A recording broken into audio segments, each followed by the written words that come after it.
Anima vilis. À force d'insulter les vaillants et les justes, à force de flatter les trahisons augustes, à force d'être abject et d'ajuster des tas de sophismes hideux aux plus noirs attentats, cet homme espère atteindre aux grandeurs. Il s'essouffle à passer scélérat, lui qui n'est que maroufle.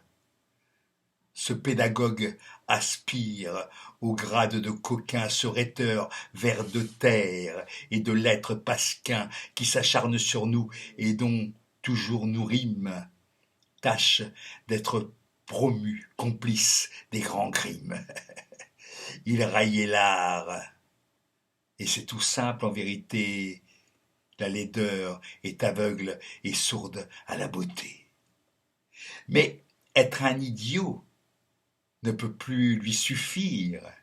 Il est jaloux du tigre à qui la peur dit sire. Il veut être aussi, lui, sénateur des forêts. Il veut avoir, ainsi que Montluc ou Véret, sa caverne ou sa cage, avec grilles et trappes, dans la ménagerie énorme des satrapes. Ah ça, tu perds ton temps et ta peine, Grimaud. Aliboron n'est pas aisément Béhémoth. Le burlesque n'est pas facilement sinistre. Fusses-tu meurtrier, tu demeurerais cuistre. Quand ces êtres sanglants qu'il te plaît d'envier, Mamos, que hait Tacite et qu'admire Cuvier, sont là, brigands et dieux. On n'entre pas d'emblée dans leur épouvantable et royale assemblée. Devenir historique, impossible pour toi. Sortir du mépris simple et compter dans l'effroi, toi, jamais. Ton front bas exclut ce noir panache. Ton sort est d'être jeune, inepte et vieux, ganache. Vers l'avancement vrai, tu n'as point fait un pas. Tu te gonfles, crapaud, mais tu n'augmentes pas. Si Myrmidon croissait, ce serait du désordre. Tu parviens à ramper sans parvenir à mordre. La nature n'a pas de force à dépenser pour te faire grandir et te faire pousser quoi donc? N'est-elle point l'impassible nature, parce que des têtards nourris de pourriture souhaitent devenir dragons et caïmans? Elle consentirait à ces grossissements?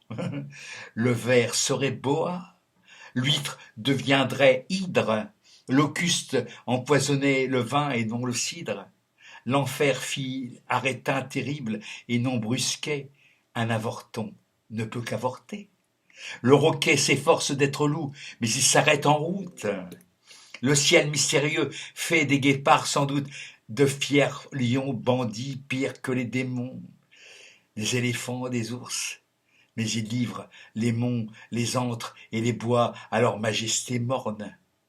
Mais il lui faut l'espace, et les sables sans bornes, et l'immense désert pour les démuseler.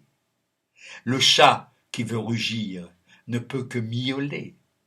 En vain, il copierait le grand jaguar lyrique errant sur la falaise au bord des mers d'Afrique, et la panthère horrible et le lynx moucheté. Dieu ne fait pas monter jusqu'à leur dignité de crime, de furie et de scélératesse cette méchanceté faite de petitesse.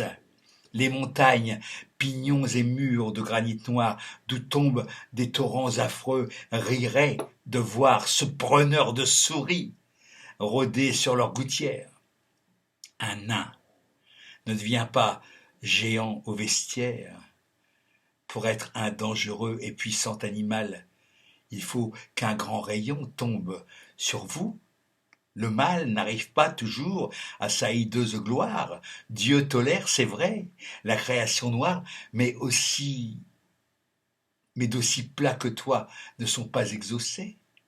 Tu ne parviendras pas, drôle, à t'en faire assez pour être un python vaste et sombre au fond des fanges. Tu n'égaleras point ces reptiles étranges, dont l'œil aux soupiraux de l'enfer est pareil. Tu demeureras laid. faible et mou. Le soleil dédaigne le lézard, candidat crocodile. Sois un cœur monstrueux, mais reste une âme vile. Victor Hugo.